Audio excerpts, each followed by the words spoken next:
Magandang araw po sa inyong lahat, lalo na sa ating mga pinuno, kawal, kawani, at pamilya ng Hukbong Katihan ng Pilipinas. Ako po si Father Dion, isang paring Katoliko ng Military Ordinariate of the Philippines at ang Post-Catholic Chaplain ng Headquarters and Headquarters Support Group ng Philippine Army. At ito po ang salita ng Diyos, ang ating gabay. Ngayon po ay Sunday, October 26, 2025, ng ika-30 linggo sa karaniwang panahon. At ginugunita din po natin sa linggong ito ang linggo ng kamalayan sa mga bilangguan o Prison Awareness Sunday. Ang pinakamatibay na bilangguan ay hindi yari sa konkrito, kundi sa takot, pagkakasala at kapalaluan.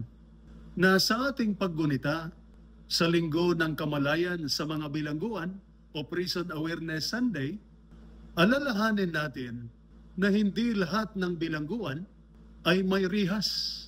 May mga bilangguan na di nakikita. Binubuo ng pangamba, trauma, sama ng loob, at kalungkutan. Maaaring marami sa atin, sundalo, membro ng pamilya o sibilyan, ang nakakulong sa mga ganitong kadinang di nakikita. Ngunit malinaw ang mensahe ng ating mga pagbasa mula sa banal na kasulatan sa linggong ito. Pinakikinggan ng Diyos ang mapagpakumbaba, pinalalakas ang nanghihina, at itinataas ang mga bumagsak. Ang ating unang pagbasa mula sa aklat ng Eklesiastiko, chapter 15, verses 12 to 18, ay nagsasabi sa atin na ang panalangin ng mapagpakumbaba ay umaabot hanggang langit. Ang kababaang loob, ang susi sa kagalingan. Bakit? Sapagkat sa kababaang loob, nagiging totoo tayo sa harap ng Diyos. Kapag tayo'y nagpapakumbaba, inaalis natin ang maskara ng kunwaring lakas at hinahayaan nating lapitan tayo ng Diyos sa katotohanan.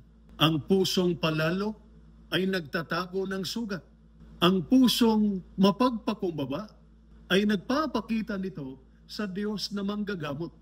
Para sa mga sundalo at miyembro ng pamilya, ang pagpapakumbaba ay ang pag-amin na kahit ang pinakamalakas ay kailangang magpahinga. Ang pinakamatapang ay nangangailangan ng yakap. At ang pinuno ay kailangan din ng nakikinig sa Kanya. Hindi kayang punuin ng Diyos ang pusong puno ng kapalaluan. Ngunit umaapaw siya sa pusong bukas, tapat at mapagpakumbaba. Kapag bumababa tayo sa harap ng Diyos, siya naman ang umaangat sa atin. Ang ating ikalawang pagbasa mula sa ikalawang sulat ni San Pablo kay Timoteo, chapter 4, verses 6 to 18, ay nagpapaalala sa atin na ang tunay na lakas ay nagmumula sa pananampalatayang matatag. Sabi ni San Pablo, nilalabanan ko ang mabuting laban. I have fought a good fight. Natapos ko na ang takbuhan at napanatili ko ang pananampalataya. Isinulat niya ito habang nakakulong at halos nakalimutan ng mga tao. Ngunit puno ng kapayapaan ang kanyang puso. Bakit? Sapagkat ang kanyang lakas ay hindi na galing sa sarili, kundi sa Diyos na laging kasama niya. Ang tunay na lakas ay hindi kawalan ng paghihirap, kundi tapang na magtiwala kahit sa gitna ng unos. Tulad ng mga sundalo at kanilang pamilya, may mga laban na hindi kayang ipanalo ng armas. Mga laban ng isip at puso, pagod, takot o kalungkutan.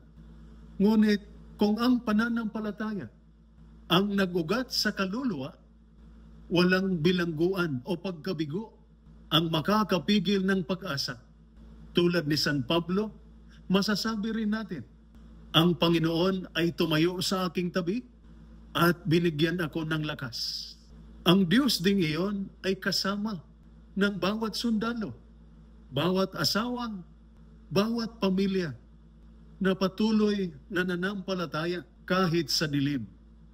Ang ating ebanghelyo mula sa ebanghelyo ni San Lucas, chapter 18, verses 9 to 14, ay nagsasabi sa atin na ang paggaling ay nagsisimula sa katapatan sa harap ng Diyos.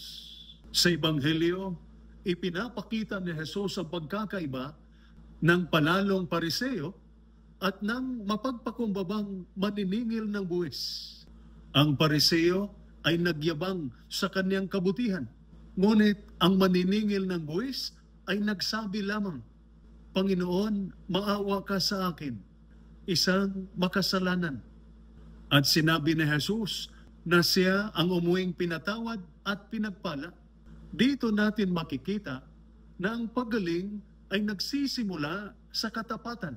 Kapag tapat tayo, itinitigil natin ang pagpapanggap na tayo ay malakas. At hinahayaan natin na ang biyaya ng Diyos na ang kumilos. Ang kapalaluan o pride o pagmamataas ay nagbubukod. Ngunit ang kababaang loob ay nagbubukas ng puso sa awa para sa mga sundalong may dalang bigat ng konsensya, sa mga pamilyang may pinagdaraan ng sakit, o sa mga sibilyang tahimik na nagdurusa. Hindi mo kailangang magkunwari. Alam ng Diyos ang totoo. Nais lamang niyang dalhin mo ito sa Kanya. Kapag tapat tayong nananalangin, gaya ng maniningil ng buwis, tayo'y umuwi na magaan, malaya at payapa. Sa pagyukod, itinataas tayo ng Diyos. Ito po ang salita ng Diyos, ang ating gabay. Manalangin tayo. Panginoon naming Diyos, pagpalain mo ang aming mga sundalo, kanilang pamilya, at lahat ng nabubuhay sa di makikita o makikitang bilangguan. Pagalingin mo ang kanilang isipan, patahimikin ang kanilang puso, at patatagin ang kanilang pananampalataya. Gawin mong tahanan ng pag-asa at kapayapaan ang bawat pamilya at bawat puso. Naway ang iyong awa ang magbasag ng lahat ng tanikala, magpahinga sa mga pagod na kaluluwa, at magbigay ng lakas upang mamuhay ng malaya sa iyong pag-ibig. Sa pamamagitan ni Kristo ng aming Panginoon. Amen. At sumainyo at sa inyong pamilya ang pagpapala na makapangyarihang Diyos, Ama, Anak at Espiritu Santo. Amen.